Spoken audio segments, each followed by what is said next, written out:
नमस्कार साथियों। Discipline and rule 1 अक्टूबर 1968 के पार्ट 2 में लिया हमने स्टैंडर्ड फॉर्म, मानक फॉर्म। और ये बहुत ही महत्वपूर्ण टॉपिक है और सभी विभागीय परीक्षाओं के लिए टॉपिक है। मैंने इसको क्रमबद्ध नहीं ले करके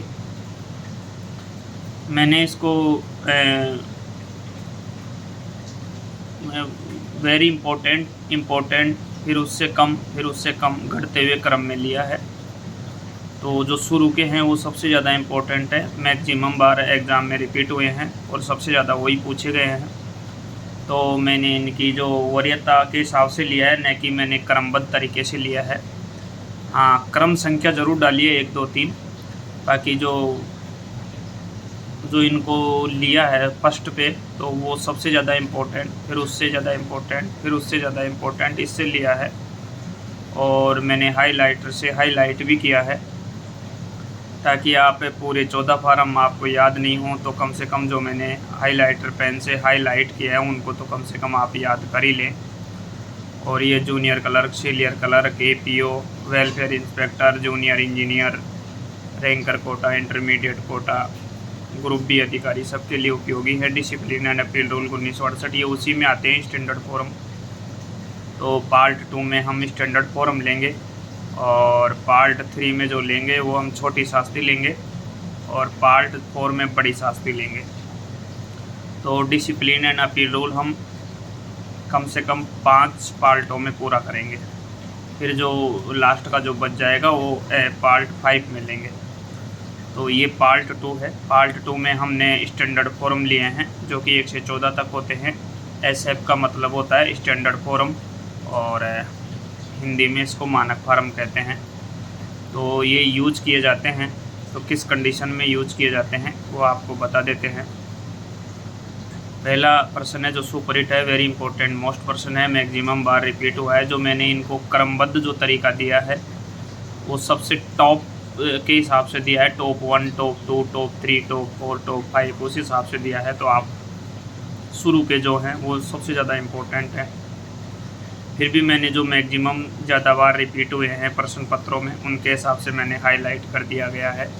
वेरी मोस्ट इम्पोर्टेंट इस हिसाब से मैंने इसको उत्तरोत्तर क्रम में रखा है। तो आप इसका नॉलेज लें और याद करें, डायरी में लिखिए, रट लें अच्छी तरह से। तो फर्स्ट जो मैंने रखा है वैरायटी पे, प्राथमिकता पे जो रखा है वो जांच अधिकारी की नियुक्ति रखा है, क्योंकि सबसे ज़्यादा बार पूछा जाता है। इसके लिए स्टैंडर्ड फॉर्म 7 का यूज किया जाता है। दूसरा है डीम्ड सस्पेंशन, माना गया निलंबन या प्रमाणित निलंबन। इसके लिए स्टैंडर्ड फॉर्म 2 यूज किया जाता है। वेरी मोस्ट इम्पोर्टेंट है, सबसे ज़्यादा बार पूछा गया है। और तीसरा जो मोस्ट इम्पोर्टेंट है वह बड़ी शास्त्री के लिए स्टैंडर्ड फॉर्म 5 यूज किया जाता है। ये भी सबसे ज़्यादा बार पूछा गया है। छोटी शास्त्री के लिए है वो आपके स्टैंडर्ड फॉर्म 11 है। माइनर पेनल्टी के लिए स्टैंडर्ड फॉर्म मानक फॉर्म 11 यूज किया जाता है। मोस्ट इम्पोर्टेंट है, सबसे ज़्यादा बार पूछा गया है। और ये रिटायर्ड रेलवे कर्मचारी के लिए है जिसको चार्जशीट दी जाती है, आरोप पत्र दिया जाता है, वो SF 14 है। वेरी मोस्ट इम्पोर्टेंट है, याद रखिएगा। यानी कि रेलवे रिटायरमेंट कर्मचारी को भी आरोप पत्र दे देती है, यानी रिटायरमेंट के बाद भी रेलवे उसको छोड़ती नहीं है। और जो छठा है वो निर्वाह भत्तों की स्वीकृति है। निर्वाह भत्तों की स्वीकृति सस्पेंड एम्प्लॉय को होती है जब व्यक्ति सस्पेंड हो जाता है और यदि वो कहीं उसके आमदनी का कोई स्रोत नहीं है तो उसको निर्वाह भत्तों की स्वीकृति मिलती है। तो निर्वाह भत्ता दिया जाता है जो लास्ट पे का 50% दिया जाता है। और उसके लिए जो स्टैंडर्ड फॉर्म यूज़ किया जाता है वो SF 3 किया जाता है। और SF 3 पे जो हस्ताक्षर होते हैं वो सस्पेंड एम्प्लॉय के ही होते हैं।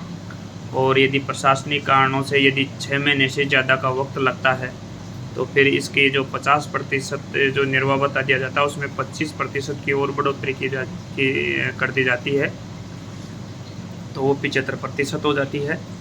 तो चलिए नेक्स्ट है निलंबन से बहाली। ये आपका SF 4 है, रिकवेशन के लिए आता है। जब वो सस्पेंड होता है और वापस बहाल होता है, नौकरी पर वापस बहाल होता है तो स्टैंडर्ड फॉर्म 4 का यूज किया जाता है। प्रस्तुति अधिकारी की नियुक्ति के लिए SF 8 है। दस्तावेजों के निरीक्षण की अनुमति नहीं देना, उसके लिए SF 6 है। और जॉइंट कार्रवाई का आदेश SF 10 है। और SF 9 है, जो ये नियम हटा लिया गया है। और नेक्स्ट है जो 12 नंबर है, छोटी शास्ति में जांच करने की कार्रवाई के लिए SF 11 भी यूज किया जाता है। देखो साथियों, इम्पोर्टेंट है, इसको याद रखना, मैंने हाईलाइट नहीं किया है, अब कर देता हूँ। ये थोड़ा हिस्सा इम्पोर्टेंट है, मतलब इसको अपन वेरी मोस्ट तो नहीं कह सकते, लेकिन ये 1-2 बार पूछा गया है, थोड़ा सा आपको याद रहे, नॉलेज में रहे।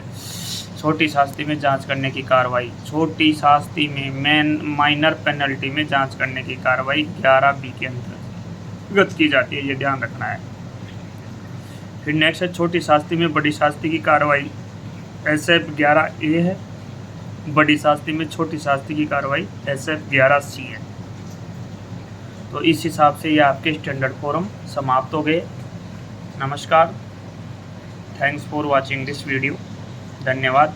हम पार्ट 3 में लेके आएंगे छोटी शास्ति, तब तक के लिए आज्ञा दीजिए, नमस्कार।